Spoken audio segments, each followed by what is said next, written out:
आज हमारे current electricity का लेक्चर नंबर 7 है और इस लेक्चर के अंदर हम लोग बेसिकली पूरा का पूरा जो लेक्चर आज हम लोग पढ़ेंगे उसमें हमारा मेन जो फोकस होगा वो न्यूमेरिकल सॉल्व करने के अंदर होगा। और जो न्यूमेरिकल हम लोग सॉल्व करेंगे वो तीन ही प्रकार के क्वेश्चंस के ऊपर मैं आपसे न्यूमेरिकल सॉल्व कराऊंगा। एक सीरीज कॉम्बिनेशन, दूसरा पैरेलल कॉम्बिनेशन और तीसरा combination of series and parallel. Combination of series and parallel, क्योंकि मिक्स्ड वाले ही क्वेश्चन आपसे क्या होंगे, पूछे जाएंगे। और इसी के अंदर हो सकता है शायद चौथा क्वेश्चन आपको व्हीटस्टोन ब्रिज का भी मैं दे दूं, जिससे कि आप थोड़ा व्हीटस्टोन ब्रिज लास्ट क्लास में मैंने हल्का फुल्का आपको आइडिया दिया था व्हीटस्टोन ब्रिज का, तो उसके बारे में भी थोड़ा बहुत हम लोग पढ़ेंगे। अब ये सवाल देने से पहले मैं चाहता हूं कि आप एटलीस्ट सीरीज और पैरेलल का जो फॉर्मूला है वो थोड़ा सा एक बार रिवाइज कर लें। तो सीरीज में जब हम लोग निकालते हैं रेजिस्टेंस को, तो फॉर्मूला होता है R equivalent is equal to R1 plus R2 plus R3 dot dot dot dot Rn। और जब हम लोग पैरेलल में इसी चीज को निकालते हैं तो फॉर्मूला होता है R equivalent is equal to 1 upon R equivalent is equal to, formula होता है 1 upon R equivalent is equal to 1 by R1 plus 1 by R2 plus 1 by R3 plus dot dot dot dot plus 1 by Rn। तो सबसे पहला सवाल इसके बाद आप लोग लिखिए, right, determine the equivalent resistance, determine the equivalent resistance of the following network, determine the equivalent resistance of the following network. Following network, जो नेटवर्क अभी मैं आपको बना के दे रहा हूं उसका आपको इक्विवेलेंट रेजिस्टेंस निकालना है। किस प्रकार का नेटवर्क है, ध्यान से देखिएगा। हाँ, थोड़ा उधर बने। अच्छा, वहां तक जाएगा ना, तो कितना उधर जाएगा, वो पूरा उधर तक जाएगा, इससे ज्यादा उधर में जा ही नहीं सकता। तो इस प्रकार का एक सर्किट आपको दिया गया है जिसका रेजिस्टेंस आपको क्या करना है, निकालना है।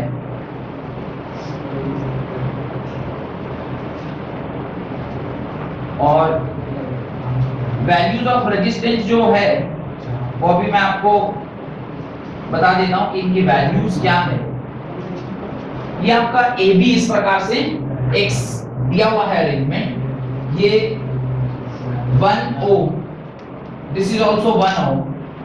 ऊपर वाले जितने हैं सारे कितने हैं, 1 ओम के हैं, और नीचे वाले जितने हैं सारे के सारे 2 ओम के। ये सारे के सारे कितने हैं, 2 ओम के। इस प्रकार से आपको क्वेश्चन दिया गया है, बातचीत नहीं, इस प्रकार से आपको सारा वैल्यूज प्रोवाइड किया गया है।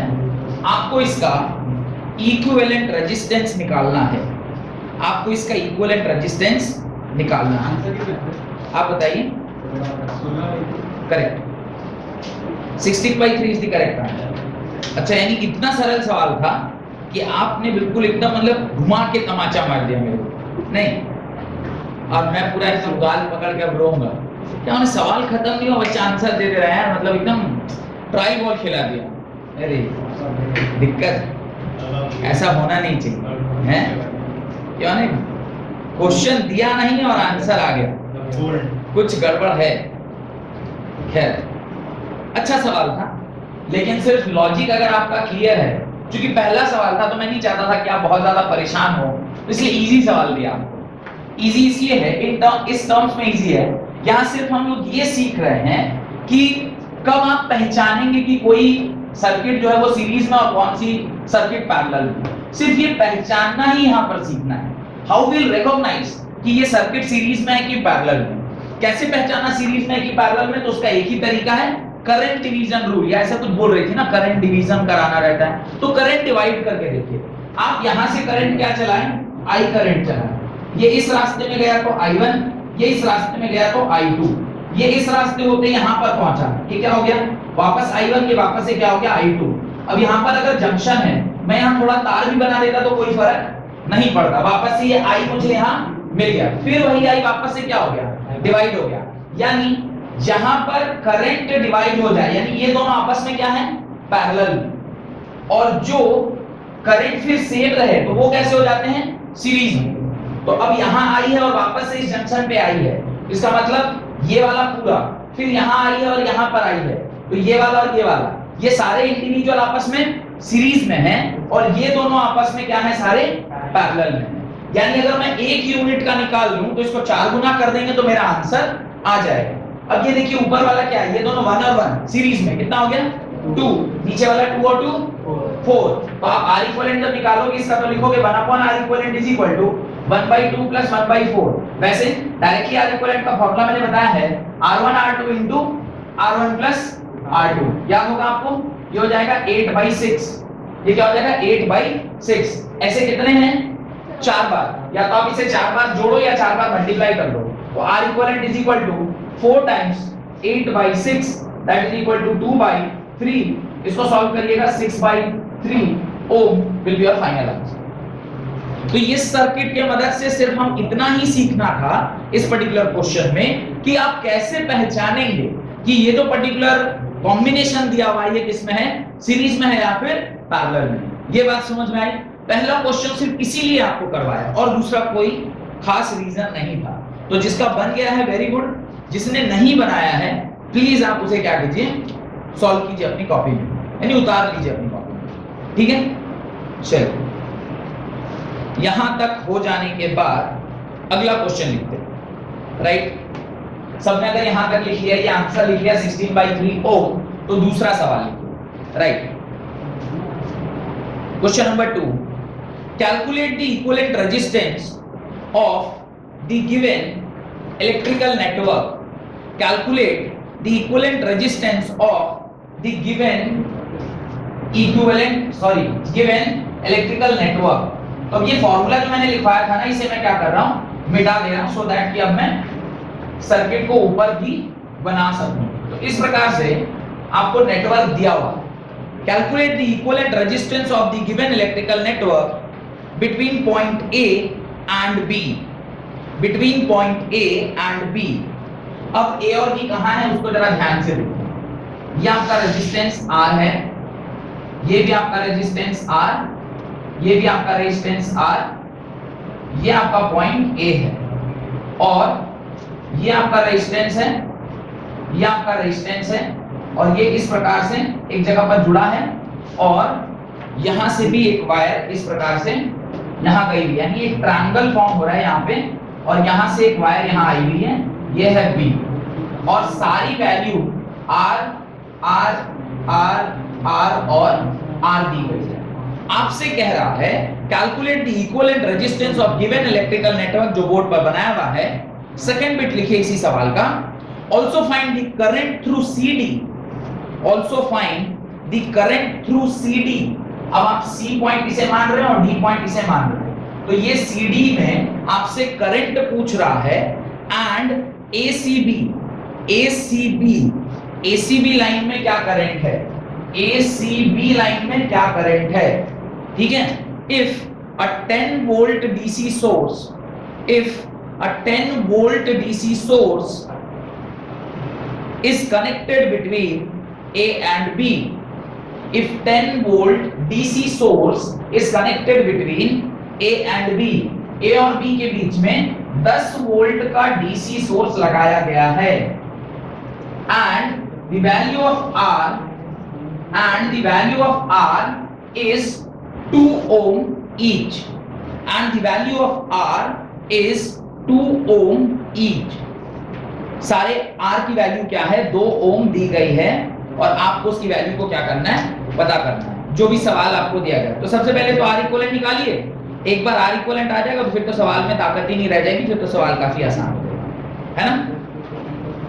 तो इसको सॉल्व करिए और बताइए मुझे कि क्या आंसर आ रहा है। चलिए ठीक है, बहुत बढ़िया। कुछ लोगों ने इस सवाल को सॉल्व कर लिया होगा और कुछ लोग अटके हुए होंगे, जैसा मुझे समझ में आ रहा है। तो करना क्या है इस पर्टिकुलर सवाल के अंदर, आपको ये चेक करना था कि ये व्हीटस्टोन ब्रिज बन रहा है नहीं बन रहा है। तो क्लियरली मुझे दिखाई दे रहा है कि ये व्हीटस्टोन ब्रिज सिस्टम है, कैसे?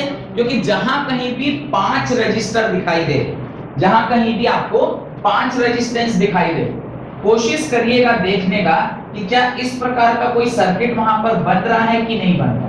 अगर इस प्रकार का कोई सर्किट बन रहा होगा तो आप कंफर्म कह सकते हैं ना कि व्हीटस्टोन ब्रिज शायद हो सकता है। अभी तो ये भी नहीं बोल रहे कि होगा कि नहीं होगा, पर कह रहे शायद हो सकता है। कैसे अभी आप बनाइएगा वो थोड़ा हम लोग सीखते हैं। देखिए, एक एंड को ए माना है, अगले एंड को बी माना है। एक एंड को ए माना है, अगले एंड को बी माना है।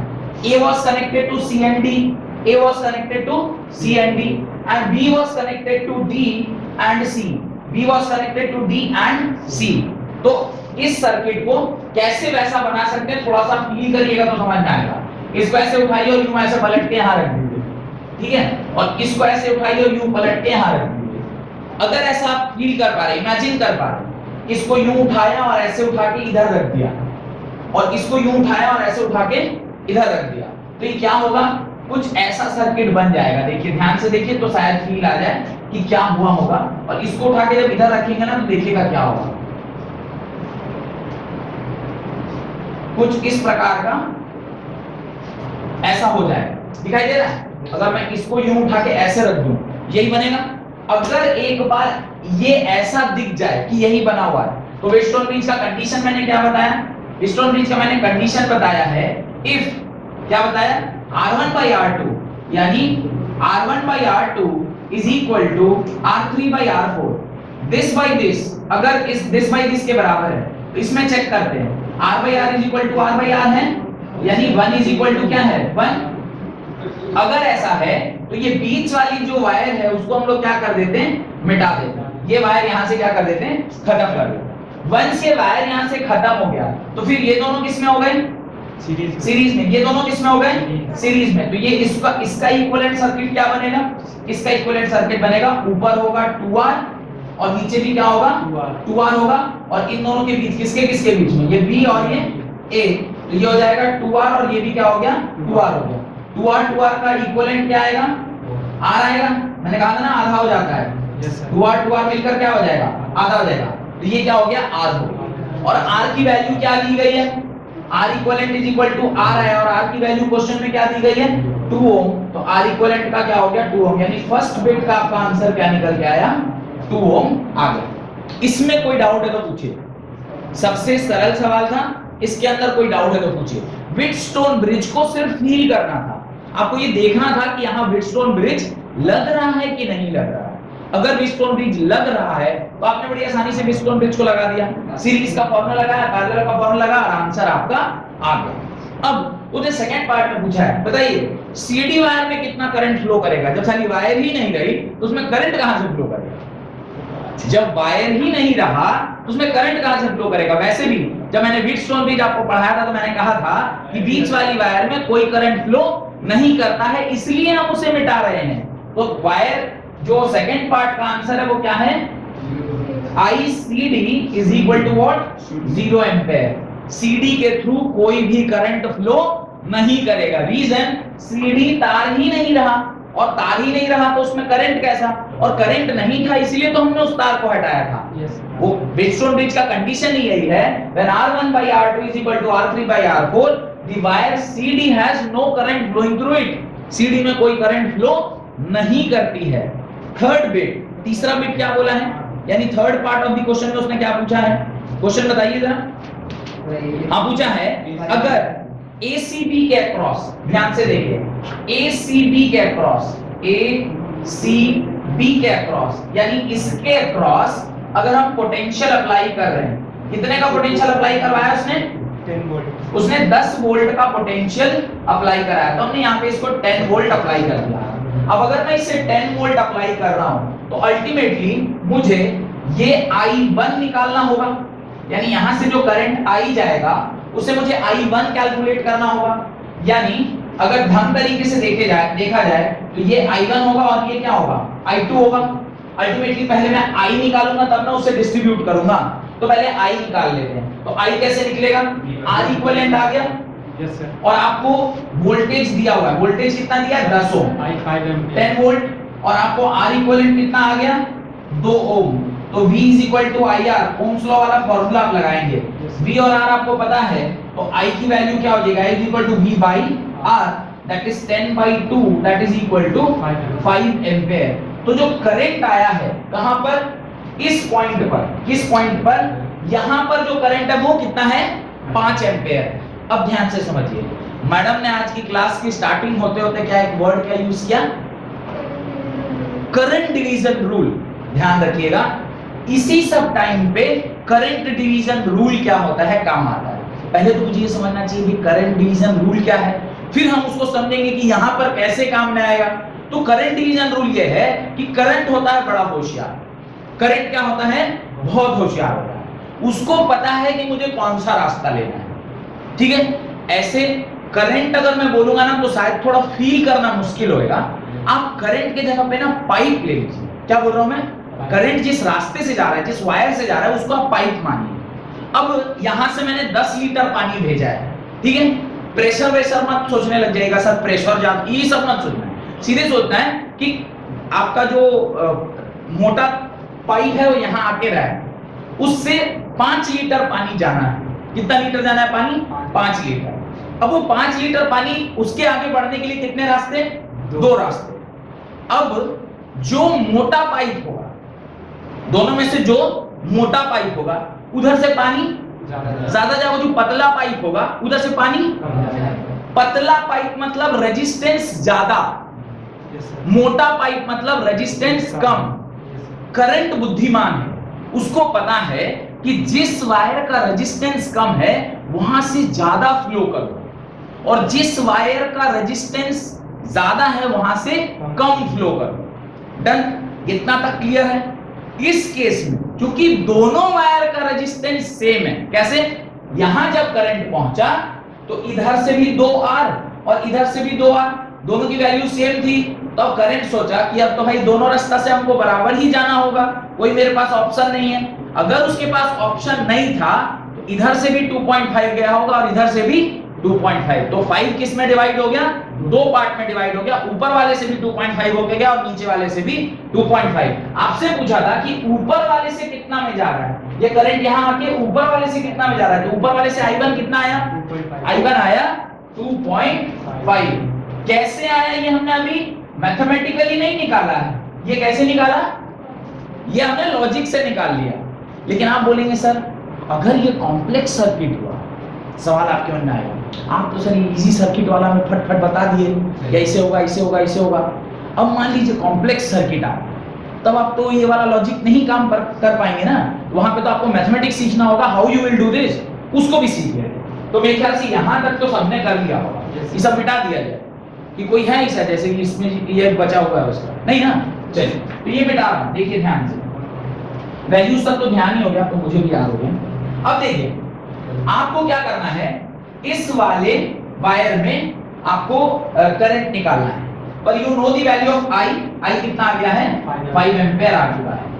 I इज इक्वल टू, याद रखिएगा एक लाइन बोल रहा हूं, current divides itself in the inverse ratio of resistance. एक लाइन यहां पे बोल रहा हूं जो क्या कही थी, करंट डिवीजन रूल, और रूल क्या है उसको लिखे, चाहे लिख दीजिए वो सवाल के अंदर ही लिखिए, current division rule, right, current division rule, current किस प्रकार से डिवाइड करता है उसका रूल लिखिए, करंट डिवीजन रूल। करंट कैसे डिवाइड करता है, करंट डिवाइड्स, लिखिए, current divides in the inverse ratio of resistance, current divides in the inverse ratio of the resistance. Done, current कैसे डिवाइड करेगा, तो करंट रेजिस्टेंस के उल्टा रेशियो में डिवाइड करेगा। अब आपके मन में डाउट आएगा सर ये लाइन का मतलब समझाइए, आप जो बोले उसका मतलब समझाइए, तो पहले उसका मतलब समझते फिर इस सवाल को कंप्लीट करेंगे। मतलब इसका क्या है कि मान लीजिए यहां से 5 एम्पीयर करंट गया, 5 एम्पीयर करंट जा रहा है, एक रास्ते का रेजिस्टेंस है 3 ओम, ध्यान से सुनिएगा, एक रास्ते का रेजिस्टेंस है 3 ओम और दूसरे रास्ते का रेजिस्टेंस है 2 ओम। ठीक है, मैं यहां लिख रहा हूं, अभी जो एग्जांपल दे रहा हूं उसको यहां पे समझा रहा हूं, ध्यान से देखिए। यहां से करंट आई गया है जिसकी वैल्यू है 5 एम्पीयर, 2 रास्ते थे, एक ऊपर का रास्ता था और एक नीचे का रास्ता था। एक रास्ते में जो रेजिस्टेंस की वैल्यू है वो है 2 ओम और इस रास्ते में जो रेजिस्टेंस की वैल्यू है वो है 3 ओम। कोई दिक्कत इस एग्जांपल में? अब आप अपने लॉजिक से बताइए, यहां करंट ज्यादा फ्लो करेगा कि यहां करंट ज्यादा फ्लो करेगा? ऑब्वियसली ऊपर करेगा, क्योंकि करंट को मैंने क्या बताया, वो बुद्धिमान है। बुद्धिमान है तो उसको आइडिया है कि जहां रेजिस्टेंस कम है वहीं से जाना, जहां रेजिस्टेंस ज्यादा है वहां से मत जाना। रेजिस्टेंस कम और ज्यादा का मतलब आपके पास NH वाला रास्ता है कि खड्डा बड्ढा वाला रास्ता है। यहां से अगर मुझे मानगो डिमना चौक जाना है तो मैं कौन सा रास्ता लूंगा? अच्छा वाला रास्ता लूंगा। यहाँ से ऐसा पीछे वाला रास्ता, चांडिलो के वो जो चौका वाला रास्ता है, यहाँ से डिमना चौक जाने के लिए वाला रास्ता अगर आप लीजिएगा तो क्या पूरा गड्ढा गुड्डी जहां डूब के तब परेशान। तो ऐसे हम लोग बुद्धिमान है, करंट भी ऐसी होशियार, उसको पता है कौन से रास्ते से जाएंगे तो कम कठिनाई हो। तो ये यहाँ पर कम फ्लो करेगा और यहाँ पर ज्यादा फ्लो करेगा। इसे मैं बोल रहा हूँ R1, इसे मैं बोल रहा हूँ R2। तो R1 by R2 कितना है? यह है 2/3। क्या बोल रहा हूँ? R1 by R2 का रेशियो कितना है? 2/3। तो इसमें जो करंट फ्लो करेगा वो I1, इसमें जो करंट फ्लो करेगा वो I2। तो इसको लिखेंगे I1 by I2 is equal to 3/2। Statement पढ़िए, the current in the circuit divides in the inverse ratio of resistance। Resistance का जो रेशियो आया है उसके उल्टे रेशियो में क्या डिवाइड होता है? करंट डिवाइड होता है। यहां तक कोई डाउट नहीं? अब अगर मुझे I1 3 आ गया, I2 2 आ गया, ठीक है, मैं क्या लिखूंगा? I1 प्लस I2 is equal to capital I और नॉट I1, क्योंकि मुझे नहीं पता कि क्या रेशियो है, तो मैं बोलूंगा 3x plus 2x is equal to 5 ampere और not? Yes sir. 5x is equal to 5 और not? Yes sir. x is equal to 1 ampere. Yes sir. यहां तक तो कोई दिक्कत नहीं। अब अगर x 1 एम्पेयर है तो I1 को आपने क्या माना? 3x, तो I1 कितना हो जाएगा? 3 एम्पेयर और I2 कितना हो जाएगा? 2 एम्पेयर। ये तो हम लोग कॉमन सेंस से भी बोल रहे थे कि जिसमें रेजिस्टेंस क्या है? कम है, उसमें करंट क्या फ्लो करेगा? ज्यादा। और जिसका रेजिस्टेंस ज्यादा है उसमें करंट क्या फ्लो करेगा? कम। यानी I1 निकालने के लिए I1, ये टेक्निक समझ में आ गया? इसी चीज को जब हम लोग अपने ओरिजिनल सवाल में सॉल्व करें, ये कितना था? 4 ओम। ये कितना था? 4 ओम। इसका रेशियो क्या हो गया? 4/4 इज 1। तो R1 by R2 इज 1। उसका inverse I1 by I2 is also 1। 1x plus x, 1/1 मतलब x plus x, x plus x is equal to 5 ampere, 2x is equal to 2x is equal to 5 ampere, so x is equal to, तो एक रास्ते में कितना गया होगा? 2.5 गया होगा। लॉजिक समझ में आया? ये स्टेटमेंट एकदम 100% याद होना चाहिए। क्या स्टेटमेंट है? The current divides in the inverse ratio of resistance। ठीक है?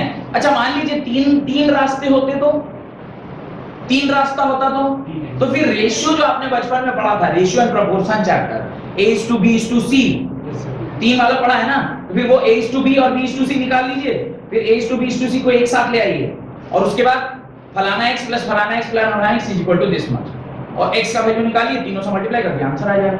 तो जो ये भी घबराना नहीं है कि सर 3 वायर होगा तो क्या करेंगे? रेशियो प्रोपोर्शन का एप्लीकेशन करेंगे, मैथमेटिक्स हेल्प करेगा, आप उसको निकाल लेंगे। ठीक है? तो इस प्रकार से ये वाला क्वेश्चन का भी सॉल्यूशन आपको समझ में आ गया। इस क्वेश्चन को आप स्टैंडर्ड क्वेश्चन मान सकते हैं। रीजन बीइंग, एक ही सवाल में व्हीटस्टोन ब्रिज लगा, उसी सवाल में कांसेप्ट ऑफ नो करंट लगा, उसी सवाल में करंट डिवीजन रूल लगा, तो आप देख पा रहे हैं, और उसी सवाल में आपने आर इक्विवेलेंट भी निकाला है। तो कुल मिला के एक ही सवाल में 4-5 कॉन्सेप्ट अगर लग रहा है तो उस तरह के सवाल को आप स्टैंडर्ड क्वेश्चन के रूप में देख सकते हैं। होप कि ये सवाल आपको अच्छे से समझ में आया होगा। मैं तो सिर्फ होप ही करता हूं, आप लोग क्या करते हैं नहीं करते हैं तो आप ही जानेंगे। नहीं, खैर एक सवाल और मुझे करवाना है इसके अंदर, जो काफी एक अच्छा क्वेश्चन है। हाँ हाँ बिल्कुल, वाई नॉट, बहुत ही अच्छा सवाल है और उस सवाल को हम लोग लैडर प्रॉब्लम के नाम से भी जानते हैं। उस सवाल को हम लोग लैडर प्रॉब्लम के नाम से भी जानते हैं। तो लिखना स्टार्ट करिए, फिर विल सॉल्व इट। राइट, लिखिए। ये एनसीईआरटी का क्वेश्चन है, ये जो लैडर प्रॉब्लम है एनसीईआरटी का है, इसलिए ऐसे भी मुझे इसको बनवाना चाहिए क्योंकि एनसीईआरटी का ये एक अच्छा सवाल है और ऑलमोस्ट हर कंपटीशन एग्जाम में एक बार ये पूछा जा चुका है। आईआईटी के एग्जाम हो कि आपका नीट का एग्जाम हो, हर एग्जाम में इसके ऊपर यही डायरेक्ट तो नहीं पूछते वो लोग, इसके जैसा कुछ जरूर पूछ लेते हैं, थोड़ा सा इधर उधर करके। तो अगर मेरे को बेसिक पता होगा तो ना मैं उसमें इधर उधर जा पाऊंगा। रास्ता ही नहीं है, पता है यहाँ से जाना था मेरे को शादी पार्टी में, और पता ही नहीं है कि किधर है शादी पार्टी, तो पूरा जमशेदपुर में कहाँ घूमते फिरिएगा। लेकिन पता है हाँ साक्षी में है, तो साक्षी तो पहुंच जाएंगे। उसके बाद आप 10 आदमी से पूछिएगा भाई यहाँ पे कितना मैरिज हॉल है, तो कोई बताए इधर है उधर है उधर है, तो आप थोड़ा बहुत इधर उधर के उस जगह तक पहुंच जाइए। पता ही नहीं किधर है शादी, तो फिर तो दिक्कत है। तो थोड़ा बहुत अगर बेसिक पता होगा तो आप लेफ्ट राइट करके जगह तक पहुंच सकते हैं। थोड़ा टाइम दीजिएगा, और अगर प्रैक्टिस किए होंगे तो ये सब चीज का थोड़ा ख्याल रखें। Right, determine the current drawn from 12 volt, determine the current drawn from 12 volt, determine the current drawn from 12 volt supply with internal resistance 0.5 ohm। Tension नहीं लेना, इंटरनल रेजिस्टेंस का कॉन्सेप्ट कभी नहीं पढ़ाए हैं, पर क्वेश्चन में आया है तो उसको हम लोग यूज करके सिखा दो ना, बाद में इंटरनल रेजिस्टेंस क्या होता है बढ़ाता। Determine the current drawn from a 12 volt supply with internal resistance as 0.5 ohm by the infinite network as shown, full stop। each resistor has 1 ohm resistance, each resistor have 1 ohm resistance, each resistor have 1 ohm resistance। तो हर register कितने ओम का है? 1 ओम का, ऐसा आपको information दिया गया है। देखिए इस तरह से अगर कहीं पर सर्किट बढ़ जाए ना, तो उसी को हम लोग क्या बोलते हैं? इंफिनिटी बोलते हैं। This is only known as infinity. और ये एक लैडर बेस्ड प्रॉब्लम है, काफी अच्छा सवाल है, जो मतलब लगभग सब एग्जाम में, चाहे आप किसी एंट्रेंस एग्जाम ऑफ इंजीनियरिंग वगैरह में भी बैठेंगे ना, तो हो सकता है कि इस तरह का कोई सवाल आपको देखने को वहां मिल जाए, क्योंकि ये एक अच्छा लेवल का क्वेश्चन है। ठीक है, बस करना क्या है, इसका लॉजिक एक बार सीख जाना है। वंस आप इसका लॉजिक सीख जाएंगे तो फिर इस तरह के सवाल को सॉल्व करने का कोई बहुत टेंशन वाला काम नहीं है। इस प्रकार से ये सर्किट जोड़ा हुआ है। वोल्टेज की वैल्यू कितनी दी गई है? 12 वोल्ट दी गई है। इसका इंटरनल रेजिस्टेंस को छोटा r से डिनोट कर रहा हूं, दैट इज 0.5 ओम। आपको बताना है कि इसमें कितना करंट फ्लो कर रहा है, जहां पे हर रेजिस्टेंस की वैल्यू कितनी है? 1 ओम ऐसा दिया गया है। 1 ohm is the value of each resistor जो इस जगह पर लगा हुआ है, और आपको इसकी वैल्यू क्या करनी है?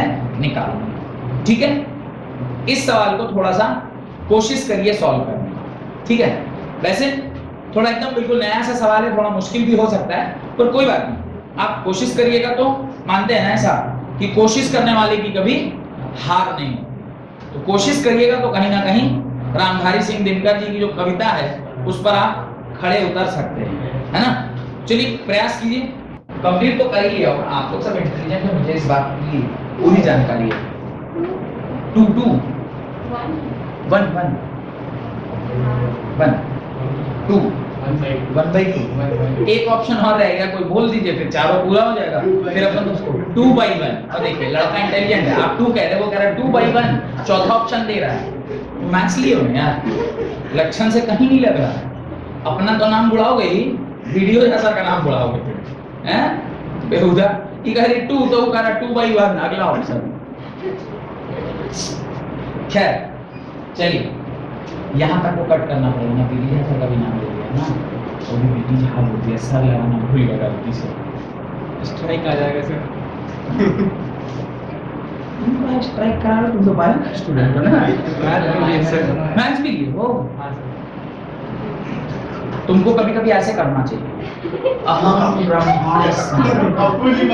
हाँ, मैंने कभी कभी लगता है अपनी भगवान, मैंने इस तरह का तुमको फील कभी कभी लेना चाहिए, ऐसे खड़े हो गए मतलब अकेले आकाश में बिल्कुल टॉप ऑफ दी आधार वो आदित्य सिंडिकेट के एकदम सातवें तल पे जाकर अहम ब्रह्मास्मि, मैंने मैथ्स बायो दोनों लिया। ऐसे तुम्हें करना चाहिए कभी, like then you directly lightning वाला एनर्जी तुम्हें मिलेगा, तो तुम ये कर पाओगे कंटिन्यू दोनों। और इस नॉर्मल मुश्किल। वो लाइटनिंग वाला एनर्जी चाहिए। ऐसे करके त्रिशूल की जैसा खड़े रहना, एक आध बार जहां चमका बस मजा आ जाए। खैर, मैथ्स बायो वाले स्टूडेंट ऐसे कर सकते हैं, like 7th floor 8th floor के ऊपर चढ़ के you can do all these exercise in order to manage both at same time. हाँ, वो कुछ कह रहा है? नहीं सर, कह तो तुम मनी मन बंद कर के आए भी वो अभी में। नहीं सर। ठीक है, वो बात अलग है, हम तो खैर गाली सुनने के आ ही हो। गाली नहीं देते सर। अच्छा, गाली नहीं देते, चलिए ठीक है। देखिए ध्यान से देखिए, अब यहाँ पर हम लोग जो ये रिपीटिंग सर्किट है, ध्यान से देखिएगा, ये जो रिपीटिंग यूनिट है ये बार बार रिपीट कर रहा है, तो इस रिपीटिंग यूनिट को हम लोग क्या मानते हैं? R यानी X मानते हैं कि लेट द रिपीटिंग यूनिट का रेजिस्टेंस भी X, let the resistance of repeating unit भी X। ये आपने क्या मान लिया? X मान लिया। तो अब इस सर्किट को मैं छोटा करता, छोटा करने में आपने किसको रिपीटिंग यूनिट माना? इसको, यानी ये वाला रिपीटिंग यूनिट था, फिर ये वाला रिपीटिंग यूनिट था, फिर ये वाला रिपीटिंग यूनिट था, फिर ऐसे और चलता चला गया। यानी इस सर्किट को जब आप थोड़ा छोटा करेंगे तो अब वो क्या आ जाएगा? ये आ गया X, ये आ गया 1 ओम, ये आ गया 1 ओम, ये ऐसा आ गया X, और ये हो गया 1, और ये हो गया 1, और ये हो गया 1, और इधर लग गया 12 वोल्ट सप्लाई, इधर लग गया 12 वोल्ट सप्लाई। अब ध्यान से देखिए, ये जो 1 अपॉन, ये दोनों पैरेलल में दिखाई दे रहे हैं, ये जो दोनों सर्किट है ये पैरेलल में दिखाई दे रहे हैं। हाँ बोलिए, हाँ बना कैसे? अरे ये रिपीटिंग यूनिट है, देख पा रहे हो तुम? ये अगर हमारा रिपीटिंग यूनिट है, अब तुम्हारे मन में डाउट आ रहा है कि सर ये वाला 1 तो आप यहाँ ले लीजिए, फिर एक्स्ट्रा 1 कैसा है?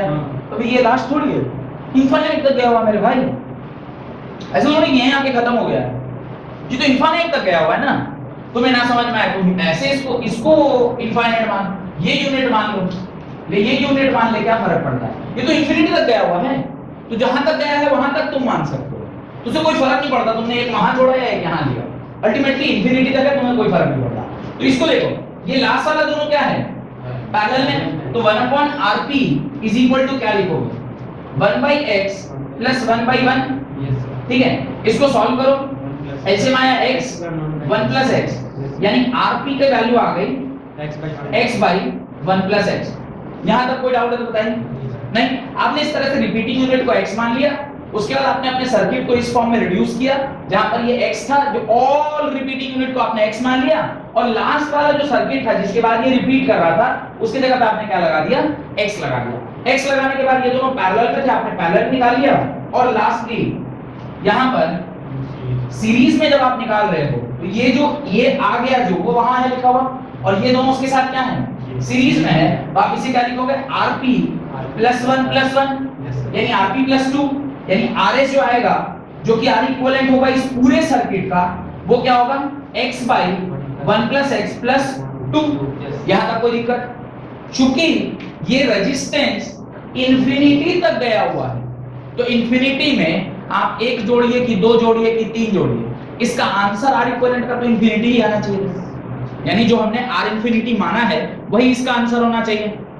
ये बात समझ में आ रही है मैं क्या बोल रहा हूं? आप एक इनफाइनाइट में प्लस 1 कर दीजिएगा, क्या फर्क पड़ेगा? Infinite plus 1 is infinite only, तो इंफिनिटी का आपने क्या माना है? रेजिस्टेंस x माना है, तो ये जो R इक्विवेलेंट है ये किसके बराबर? x के बराबर। इसको आप सॉल्व कीजिए, x is equal to x 1 plus x plus 2, ये आपका प्लस 2 बाहर होगा, इसको जरा सा आपको सॉल्व करना होगा। जब आप इसे सॉल्व करेंगे, देखिए मैं यहां पर सॉल्व कर रहा हूं, यहां से क्वाड्रेटिक इक्वेशन आपको बनेगा x plus 2/1 plus x whole divided by 1 plus x, cross multiply करिए, x plus x square is equal to x plus 2 plus 2x, x cancel, quadratic आया, x square minus 2x minus 2 is equal to 0। यहां तक किसी को कोई doubt है तो पूछिए। x square minus 2x minus 2 is equal to 0, ये क्वाड्रेटिक आ गई। एक बार ये क्वाड्रेटिक आ गया, क्या मैं अब इसे सॉल्व कर सकता हूं? तो इसको स्प्लिटिंग द मिडिल टर्म से आप सॉल्व करिएगा तो शायद आंसर आया ना आए, सीधे वो जो श्रीधराचार्य फॉर्मूला आपने पढ़ा है, alpha beta is equal to minus B plus minus under root B square minus 4ac by 2a, वो वाला फॉर्मूला लगा दीजिए। अजीब तरीके से क्यों देख रहे हो? यस चलो यस क्यों नहीं बोल b रहे? is equal to b square। हाँ, तो वो वाला फॉर्मूला लगाइए, alpha beta is equal to minus B plus minus under root B by 2a। ध्यान से देखिए, माइनस बी, बी की वैल्यू कितनी है? माइनस टू, तो ये हो जाएगा plus 2 plus minus under root B square 4 minus 4 हो जाएगा। देखिए 4 माइनस 4 हो जाएगा, या शायद कुछ और भी हो सकता है। देखिए तो b square minus 4ac, b square that is 4 minus 4 into a into c। थोड़ा सा सॉल्व करके देखिए क्या आ रहा है। 4 into a into c, book तो बता रहा है √3 आएगा। देखिए तो √3 आ रहा है क्या? बुक बता रहा है √3 आएगा, ये तो है। सब 4 इधर आओ ना, गधे कहेंगे, मैंने अकल से पैदल हो क्या? इस तरफ आके देखना मेरे भाई, वहां से ऐसे ऐसे कर रहा है, इधर आके नहीं देख रहा। सब 4ac और ठीक है, b स्क्वायर माइनस 4ac, इसको जरा सॉल्व कीजिए। b square minus 4ac, 4 minus 4 into a into c, 4 into a into c into c is minus 2। इसको जरा सॉल्व कीजिए, क्या आ रहा है? by 2 into a that is 2 only। इसको जरा सॉल्व कीजिए, क्या आएगा? 1 प्लस माइनस अंडर रूट, इसको सॉल्व करने पर कितना आ रहा है? 12 बाई 2, ये आ जाएगा √12, और नीचे तो ये 2 गया, ये 2 अंदर जाएगा, 4 हो जाएगा। 1 प्लस माइनस √3, 1 प्लस माइनस √3, कोई दिक्कत? अब अल्फा और बीटा जब दोनों वैल्यूज आपकी निकल के आ गई, तो अल्फा की वैल्यू क्या आ रही है? 1 प्लस √3, और बीटा की वैल्यू क्या आ रही है? 1 माइनस √3। यही है, 1 माइनस √3 जब आप करेंगे तो आपकी वैल्यू क्या आएगी? नेगेटिव। क्यों? 1 में से 1.732 माइनस करिएगा तो आंसर आएगा 0.732। रेजिस्टेंस कभी भी नेगेटिव नहीं हो सकता, इसलिए जो वैल्यू हम एक्सेप्ट करेंगे वो क्या होगा? अल्फा होगा, और अल्फा की वैल्यू किसके बराबर? 1 plus 1.732, that is alpha is equal to 2.732 ohm. ये आपका क्या हो गया? आर इक्विवेलेंट का आंसर आ गया। यानी इस पर्टिकुलर सर्किट का आर इक्विवेलेंट होगा 2.732 के बराबर। Is it? आर का वैल्यू होगा आर इक्विवेलेंट का। आर इक्विवेलेंट तुमने निकाला है, आर इक्विवेलेंट ये जो वैल्यू लिखी है वो आर इक्विवेलेंट ही नहीं लिखी, तुमने तो x के लिए सॉल्व किया था ना, तो अभी तो x है, x के लिए पुट करो वहां पे, तो आर इक्विवेलेंट क्या होगा? इसकी जगह पे पुट करोगे ना इस वैल्यू की जगह, तो उसमें क्या हो जाएगा? आप एक्स्ट्रा एक एडिशनल 1 ऐड करना पड़ेगा। खैर पहले तुम यहां तक बनाओ, उसके बाद मैं समझाता हूं। पहले यहां तक लिख लो, थोड़ा सा कॉम्प्लिकेटेड मैंने यहां पे बनाया है, दिख रहा है, पर कोशिश करिए समझने का तो समझ जाएंगे। ये आपकी ओरिजिनल सर्किट दी गई थी, इस सर्किट को हमने इनफाइनाइट की जगह पर क्या मान लिया? x मान लिया। उस x की जगह पे हमने इसका रिड्यूस सर्किट बनाया। उस रिड्यूस सर्किट में x और 1 क्या थे? पैरेलल में थे। हमने पैरेलल वाला फॉर्मूला लगाया, हमारे पास Rp आ गई। इस Rp को इन दोनों के साथ हमने सीरीज में लगाया, तो Rp + 2 हो गया। उसके बाद यहां से हम लोग x का वैल्यू निकाल लिए। x का value is the value of resistance of the repeating unit. वहां तक का क्वेश्चन आपको समझ में आया कि नहीं आया? ये वैल्यू आपको पता चल गया कि अल्फा की वैल्यू कितनी है? 2.732 ओम। और यही अल्फा किसका है? ये अल्फा किसका सॉल्यूशन है? इस पर्टिकुलर x का। और x क्या था? आपने R इक्विवेलेंट को ही ना x माना है, तो आपका R इक्विवेलेंट निकल के आ गया कि इस पर्टिकुलर सर्किट का R कितना है? दैट इज 2.732 ओम। अब हमारा जो second part of the question है, उसके लिए मैं थोड़ा सा इस वाले पार्ट को मिटा रहा हूं। उसने क्या बोला है कि ये जो पर्टिकुलर इंटायर सर्किट है वो एक ऐसे बैटरी से लगा हुआ है जिसका इंटरनल रेजिस्टेंस है। अब आपके मन में तो पहले ये डाउट आना चाहिए साहब कि ये इंटरनल रेजिस्टेंस क्या है। पहले इंटरनल रेजिस्टेंस समझेंगे तब ना उसको यूज जो भी है उसको करेंगे। तो इंटरनल रेजिस्टेंस क्या? अंदरूनी रुकावट। इंटरनल रेजिस्टेंस इज इंटरनल जो रेजिस्टेंस प्रोवाइड किया जा रहा है सेल के द्वारा। सेल के द्वारा कैसे इंटरनल रेजिस्टेंस आएगी? तो जब सब आप बोल रहे हैं सेल तो सोर्स ऑफ एनर्जी है, वो कैसे रेजिस्टेंस देगा? सेल क्या चीज से बना है? केमिकल्स से, क्योंकि ये डीसी सप्लाई है। तो ये किससे बना है? केमिकल्स से। केमिकल्स किससे बने होंगे? एटम्स या आयंस से। आयंस की मूवमेंट में कर्नेल्स क्या बनता है? ऑपोजिशन बनता है। ये सब थोड़ी थ्योरी पता है। तो अब वो भी तो उसको, ठीक है, मोबिलिटी थोड़ी ज्यादा हो सकती है, लेकिन उसको रोक तो रहा होगा, तो उसका अपना एक अंदरूनी रेजिस्टेंस, जो सेल का रेजिस्टेंस होगा, वो कुछ तो उसको हैम्पर करेगा। वो जो रेजिस्टेंस होता है उसको हम क्या बोलते हैं? Internal resistance of the battery, जो कि हमारा अगला टॉपिक है। अगला जो हमारा कॉन्सेप्ट जो हमें पढ़ना है वो इंटरनल रेजिस्टेंस ही पढ़ना है। तो internal resistance is the cell के अंदर का resistance provided by the molecules और द एटम्स या आयंस। डन। तो ये आपका सीरीज में है कि पैरेलल में? ये पूरा, इस पूरे का कितना आया? 2.732। उसमें ये वाला क्या है? सीरीज में। इसको कैसे डिनोट करते हैं ध्यान से देखिएगा। इसको डिनोट किया जाता है ठीक बैटरी के बगल में, इस प्रकार से इसको बनाते हैं और R की वैल्यू 0.5 ओम ऐसे लिखते हैं। ऑलवेज इंटरनल रेजिस्टेंस ठीक बैटरी के बाद बनाया जाता है। रीजन उसका ये होता है कि अगर आप सवाल सॉल्व कर रहे हैं और किसी बैटरी का इंटरनल रेजिस्टेंस दिया हुआ है, that time you need to consider it. आपको उसको कंसीडर करना ही पड़ेगा, आप उसको नेग्लेक्ट नहीं कर सकते, ठीक है। तो अब जो हमारा फाइनल आर इक्विवेलेंट आएगा, ये फाइनल आर इक्विवेलेंट मतलब जब आप इवन इंटरनल रेजिस्टेंस को क्या करेंगे?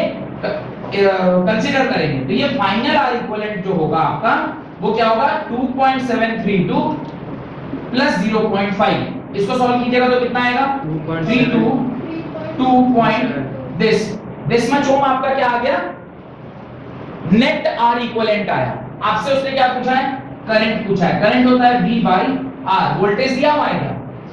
12 वोल्ट। रेजिस्टेंस आ गया क्या? 2.323। जब आप इसे सॉल्व करेंगे तो आपका आंसर क्या आएगा? जस्ट सॉल्व इट, या कैलकुलेटर से डिवाइड देकर देखिए। The answer will be 3.72 ampere. ये आपका फाइनल आंसर हुआ इस पर्टिकुलर क्वेश्चन का। This is the final answer for this particular question. Done. किसको? आई इक्विवेलेंट को? हाँ हाँ हाँ, अक्रॉस, अप्रॉक्स, हाँ ले सकते हो। तो अप्रॉक्स ही तो है ना ये। कौन सी √3 की वैल्यू यही होती है? √3 की यही थोड़े वैल्यू होती है, तो बहुत दूर तक जाता रहता है। ना ना ना ना, इतना अप्रोक्सीमेशन बहुत ज्यादा हो जाएगा, इतना अप्रोक्सीमेशन आप नहीं ले सकते, ठीक है। अगला सवाल लिखिए। Right the next question. Find the equivalent resistance of the following circuit. Find the equivalent resistance of the following circuit. Find the equivalent resistance of the following circuit. ये इस प्रकार का सर्किट आपके लिए बनाया गया है, जिसका R इक्विवेलेंट आपको क्या करना है? निकालना है। बहुत ध्यान से देखिएगा। ये इस तरह के सवाल कई बार, क्योंकि थोड़ा मन से बना रहे हैं इसलिए थोड़ा सा बार बार संशोधन करना पड़ रहा है। कोई बात नहीं, आप लोग 1 मिनट रुक जाइए, पहले मेरे को बना लेने दीजिए, फिर आप इसे ड्रॉ करिएगा। नहीं तो हो सकता है बीच में एक आध बार और संशोधन करना पड़े। 1 मिनट मुझे बना लेने दीजिए।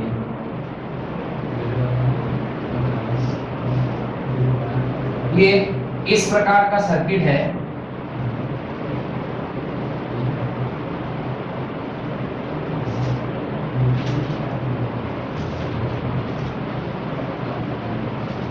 इस प्रकार का आपको सर्किट दिया हुआ, इस प्रकार का सर्किट आपको दिया गया है और इसे आपको क्या करना है? सॉल्व करना है, ठीक है। अब मैं इसमें कोशिश करता हूं वैल्यूज को पुट करने की। ये 2 ओम, ये 2 ओम, और ये भी 2 ओम, और ये भी 2 ओम, ठीक है। ये भी 2, ये भी 2, ये भी 2, और ये भी 2, ठीक है।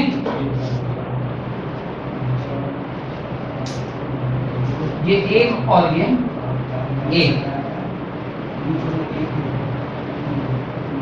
बाहर में ये 5 और ये 5। इस प्रकार से आपको सर्किट प्रोवाइड किया गया है, जिसको हम लोग ए बी कह रहे हैं, और आपसे कह रहा है find the R A B की value. Find the R A B की वैल्यू। ये इस प्रकार से सर्किट आपको दिया गया है। इसका वैल्यू अच्छा इधर भी है, अच्छा ये तो ध्यान से उधर गया था, इधर भी इसको आप सबको एक एक ही मान, एक एक ही मान, एक एक मान, ठीक है।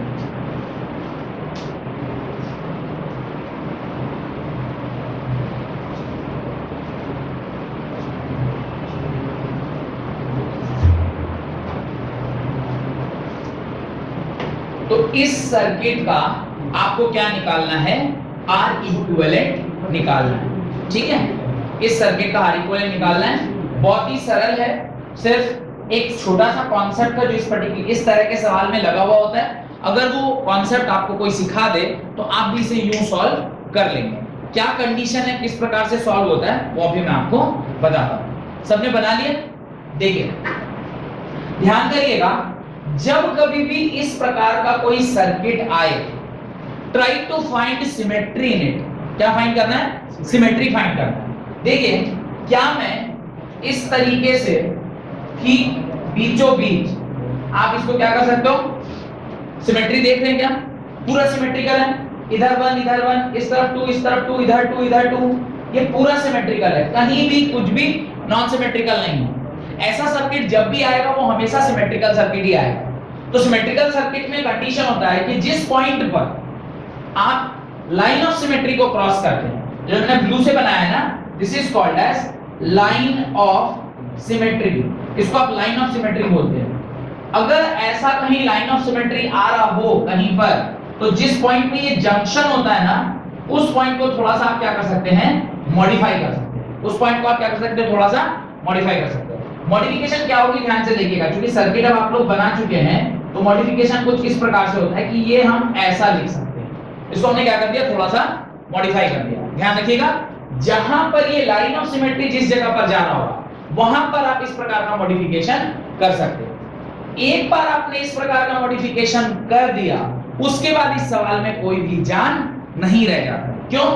ये दोनों हो गए सीरीज में, फिर ये दोनों भी सीरीज में, वो दोनों आपस में क्या हो गए, पैरेलल में, कोई दिक्कत। ये दोनों सीरीज में, ये दोनों सीरीज में, और ये तीनों आपस में क्या हो गए, सॉरी ये दोनों पैरेलल में, और उसके बाद जो आएगा वो तीनों क्या हो जाएंगे, सीरीज में। फिर ये वाला बीच वाला भी दोनों क्या है, सीरीज में। तो ये वाला पूरा, ये वाला और ये वाला, ये तीनों आपस में क्या होंगे, पैरेलल में, और उसका जो आंसर आएगा वो तीनों आपस में क्या होंगे, सीरीज में, और वही आपका आंसर होगा।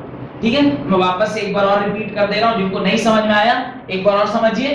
देखिए ये 2 एम्पीयर, ये 2 एम्पीयर, सॉरी 2 ओम 2 ओम, ये क्या है, सीरीज में। फिर ये वाला 2 ओम और ये वाला 2 ओम भी क्या है, सीरीज में। अब ये दोनों लाइन है आपस में क्या है, पैरेलल में। ये जब आप कंबाइन करके कुछ एक आर इक्विवेलेंट निकालोगे, ये वाला जो आया और ये वाला, ये तीनों आपस में क्या होगा, सीरीज में होगा।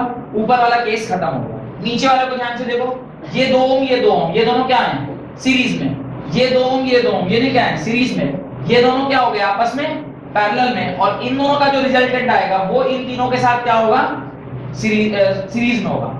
अब ये पूरा सॉल्व करके एक वैल्यू आ गया होगा, ऊपर वाला पूरा सॉल्व करके एक वैल्यू आ गया होगा, और ये बीच वाला दोनों भी आपस में क्या है, सीरीज में। इन दोनों को भी आप सॉल्व करके एक वैल्यू लिया होगा, ऊपर वाला एक, बीच वाला एक, और नीचे वाला एक।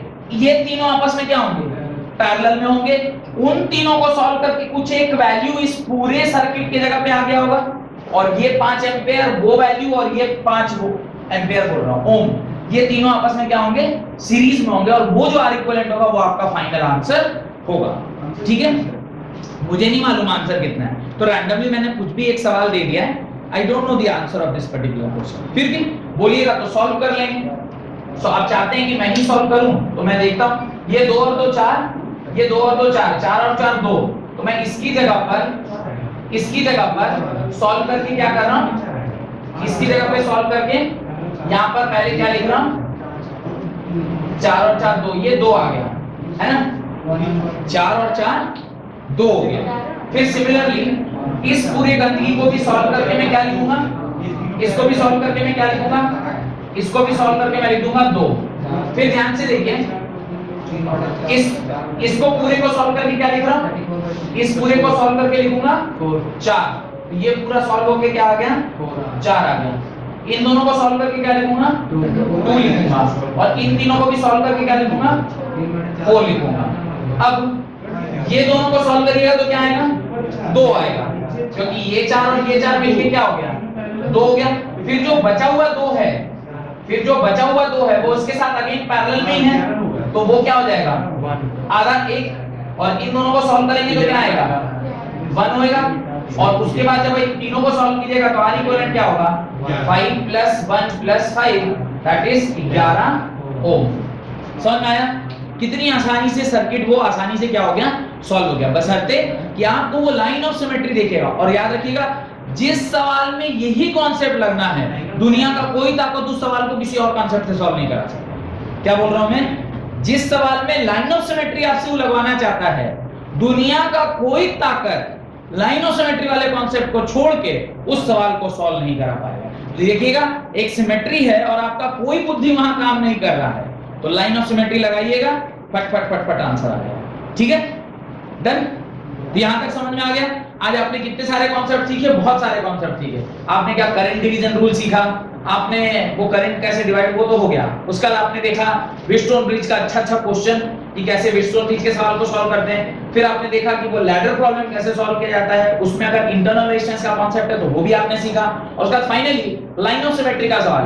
क्लास 12th में इसके अलावा कोई भी दूसरा कॉन्सेप्ट नहीं है। सवाल तो लाखों हो सकते हैं, इसके अलावा कोई और कॉन्सेप्ट नहीं है जो मैंने आपको नहीं बताया है। ठीक है, कॉन्सेप्ट सारे R इक्विवेलेंट के अब आपको पता है। अब यहां तक पढ़ने के बाद आप चाहें तो कैपेसिटर वाला भी, जो इक्विवेलेंट कैपेसिटर वाला शीट मैंने दिया है, उसको भी अब आप क्या कर सकते हैं सॉल्व कर सकते हैं। ठीक है, आज या कल मैंने आपको वो इलेक्ट्रिसिटी का भी भेज दिया था। इलेक्ट्रिसिटी का पहला शीट आपको मिल गया है, कैपेसिटेंस का लास्ट शीट मैंने दिया हुआ है। एक दो बच्चे ने बना भी लिया है, कुछ बच्चों ने नहीं बनाया, तो प्लीज शनिवार रविवार आ रहा है, उस दोनों शीट को आप कंप्लीट कर लीजिए, तो फिर आगे का इंटरनल रेजिस्टेंस और ये सारे कॉन्सेप्ट को हम लोग सीखते हैं। बहुत बहुत धन्यवाद आज की क्लास अटेंड